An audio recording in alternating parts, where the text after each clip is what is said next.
You don't just unfollow your team. There's something here, and I definitely think he's up to something. You don't just unfollow the Warriors and follow Paolo, the best player on the team that there's rumors that you're going to go to and get a big offer from this summer. Not only did Klay Thompson recently unfollow the Warriors on Instagram, he also started following Paolo Banchero of the Orlando Magic. As if that wasn't clear enough, Klay went on to announce that he will be testing the waters of free agency. Hey, what's happening, everyone? This is Swish Culture. One of the biggest off-season questions for the Warriors has been the future of one half of the Splash Brothers. With every passing day, however, more hints have been coming out regarding Klay's future, and the more that comes out, the less likely it seems he'll remain a Warrior.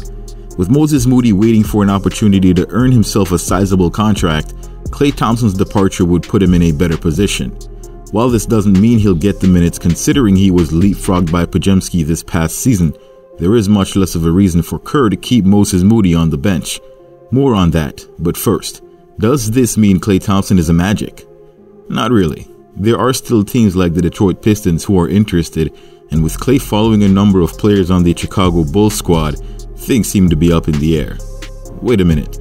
Looks like Andre Drummond has decided he'll be looking for a different team this summer. Could the Warriors kill two birds with one stone? That is, save money on cap space while getting a cheap veteran big who could provide the team with everything they need? Let's see how Klay Thompson leaving the Warriors could put this team in position to make a deep playoff run next season.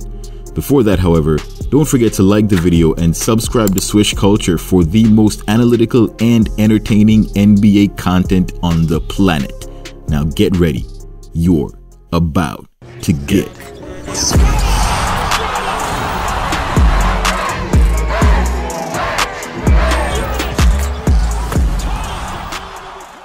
So, we've been covering the Klay Thompson saga from the beginning, and this is the first time that Klay will be entering free agency in his career. The last time Klay signed a contract was in 2019 on a 5-year, $190 million deal, which was insane at the time, considering he wasn't going to be able to play for at least another year. The prognosis of his ACL tear was clear, and the team was just grateful for what Klay had done, so they gave him the max despite knowing he was out a full year. That was one of the toughest seasons for Golden State, amassing 15 wins and finding themselves in the lottery with the second pick. With the second pick and Klay's return, the Warriors should be able to contend for a title. Unfortunately, just before training camp, Klay Thompson tore his Achilles, shocking the entirety of Warrior Nation. It wouldn't be an overstatement to say the front office, players, and fans were all devastated. Klay Thompson would miss a second straight year of a fully guaranteed 5-year contract. This meant that the front office knew they were handicapping themselves, taking away any potential they had to win a championship just so they could pay Klay. And for the first 2 years, Klay made a total of $66 million without lifting a finger for Golden State. Klay Thompson didn't actually begin playing until halfway through the third year, meaning Klay was out for more than half his contract, playing a total of only 32 games his first year back after coming in halfway through the season. All in all, based on his availability to play, that's a 2.5-year, $190 million contract, earning Klay the equivalent of $76 million a year. That's the value that the Warriors received from Klay Thompson on that contract. What this all means is that a $48 million 2-year contract for a 34-year-old Klay was perfectly reasonable for a team trying to pursue another title for their franchise player in Steph Curry. If they pay Klay anything close to what he'd been making, the Warriors again would be hard-capped, and although Steph wants to play with Klay, I doubt he'd be happy playing with this version of Klay Thompson as his only help. So now we all know what the Warriors had been offering Klay prior to the beginning of the season. What does Klay want? Well, big news just broke on what Klay is asking. This news literally just broke as I'm recording this, and it's that Klay Thompson is seeking a 3-year contract in free agency. Former Warrior Leandro Barbosa, who is also close with Klay Thompson, said this in an interview regarding Klay. If he goes to a different team, and I'm just giving this scenario, he's going to have to start all over again.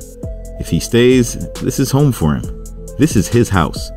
So I hope he thinks and he kind of understands the business, what's the deal, and go from there. He's going to have to be really patient. I hope he comes back to the Warriors. I don't know what's the situation, but it's going to be tough. I know the money in NBA contracts is going up, and he's been thinking about the money. but I think he needs to be happy.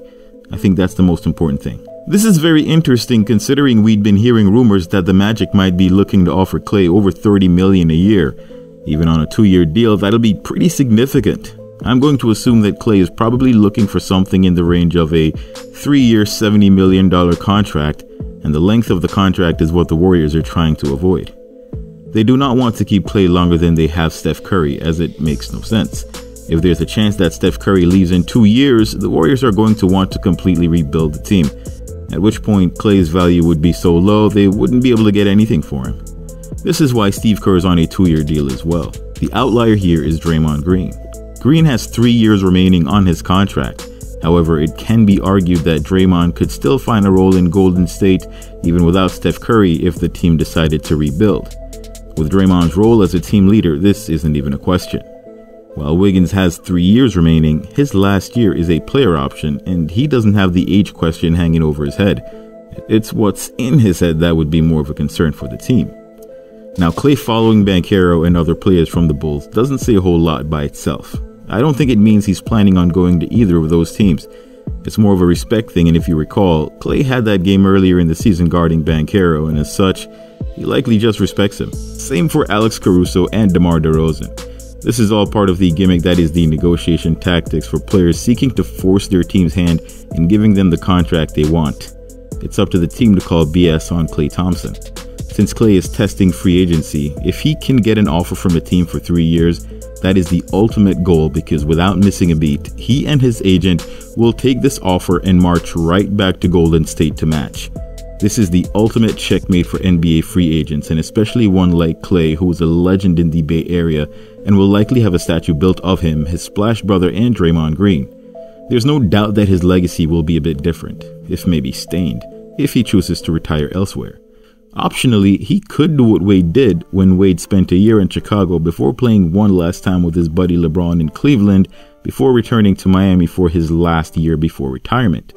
Could Phoenix or the Lakers possibly be in the cards for Klay Thompson? Possibly. Right now, however, it seems he just plans to get an offer once free agency hits. Till then, Klay will be suiting up for the Bahamian national team.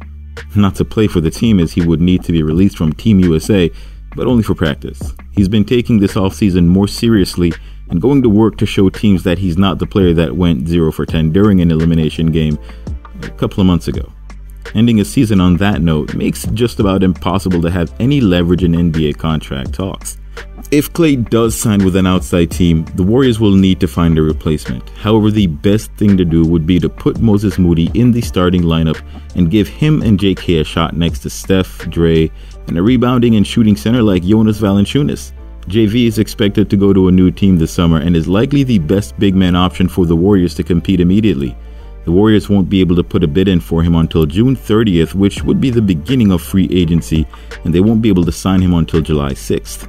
If you were expecting to see JV suit up for Lithuania in the Olympics qualifying tournament, that won't be happening, as he has to be healthy when teams start negotiating per NBA free agency rules. Obviously, if he plays, they cannot guarantee his health, which could torpedo his career. As long as he's healthy, he should be the Warriors' #1 free agent target. Now, there is an alternative in Andre Drummond, who just made himself available. We already covered what Drummond would bring to the team, but recently it doesn't seem he's happy staying with the Bulls and is a free agent this summer. The Bulls had him on a 2-year contract which recently expired, so it's not a stretch to think that with a bigger role on Golden State, where his rebounding would be key to the Warriors competing at the next level, he would bite on a small 2-year deal. Speaking of the Bulls, the Warriors apparently put an offer in for Alex Caruso, one the Bulls rejected among many others, which included multiple first-round picks, citing a mandate from their front office to compete in the playoffs next season. Alex Caruso originally went undrafted and is now untouchable in the face of multiple first-round picks. You can't make this up. Whatever the Warriors decide, it would be good to keep Trace on the floor as much as possible, which would mean moving on from Kevon Looney and possibly Andrew Wiggins, who's the biggest question mark at this juncture.